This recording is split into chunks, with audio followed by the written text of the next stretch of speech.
Bajaj ફિનાન્સમાં long side પર થોડુંક built-up હતું, વધારે કોઈ પ્રાઇસ ચેન્જ એક્શન નહોતી બજાજ ફિનાન્સમાં, પરંતુ આજે બંને નિફ્ટી કંપનીઓ પરિણામને લીધે આપણે ફોકસમાં રાખવાનું છે. કઈ રીતે વ્યૂ આપશો તમે? કાઉન્ટરની સ્ટ્રેન્થ સારી છે. આપણે જોયું તો લાસ્ટ 6 મહિના અંદર આપણે જોયું તો માર્કેટ છેલ્લા 1 મહિનાથી સારી ગઈ નથી કવર થતા આપણને જોવા મળી છે. બટ એના પહેલા આપણે જોઈશું તો 6 મહિના બહુ જ એક પેનિક ક્રિએશન હતું અને સારું સપ્લાય આપણને માર્કેટમાં ઓવરઓલ ફ્રન્ટ પર જોવા મળી છે. બટ આ બે કાઉન્ટર આપણે જોયું બજાજ ફાઇનાન્સ અને ફિન્સર, આ બે કાઉન્ટરની સ્ટ્રેન્થ હોલ્ડ રાખી રહી છે અને કાઉન્ટર આપણે જોઈશું તો છેલ્લા 4 મહિનાથી કન્ટિન્યુઅસલી એક બાઇંગ ટ્રેન્ડમાં આપણને બજાજ ફિન્સો ચાલતા પણ જોવા મળે છે. મને લાગે છે લોંગની પોઝિશન હવે ક્રિએટ કરવી એક સ્ટેબલ ફ્રન્ટ પર મને લાગે છે આ કાઉન્ટરનો એક મુવમેન્ટ આપણને આવનારા દિવસોમાં થતા જોવા મળી શકે છે.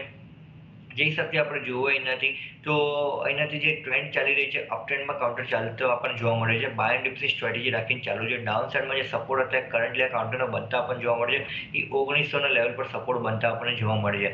સો અગર ડીપ મળે છે કાઉન્ટર ડાઉન સાઇડ 1950 થી 1980 ના લેવલમાં, તો હું કહીશ કે એ લેવલ પર તો ડેફિનેટલી પોઝિશન લોંગ ક્રિએટ કરી શકાય એ રેટ પર. અને આજના દિવસમાં અપસાઇડમાં જે હિસાબથી આપણે જોઈએ 2090 નો બ્રેકઆઉટ લેવલ છે. અગર 2090 નો બ્રેકઆઉટ આવે છે આજના દિવસમાં, તો હું કહીશ કે ત્યારબાદ લોંગની પોઝિશન ક્રિએટ કરી છે. ત્યાંથી આપણને કેરી ફોરવર્ડ બાઇંગ આપણને જોવા મળી શકે છે 2140 થી 2160 ના લેવલ સુધી.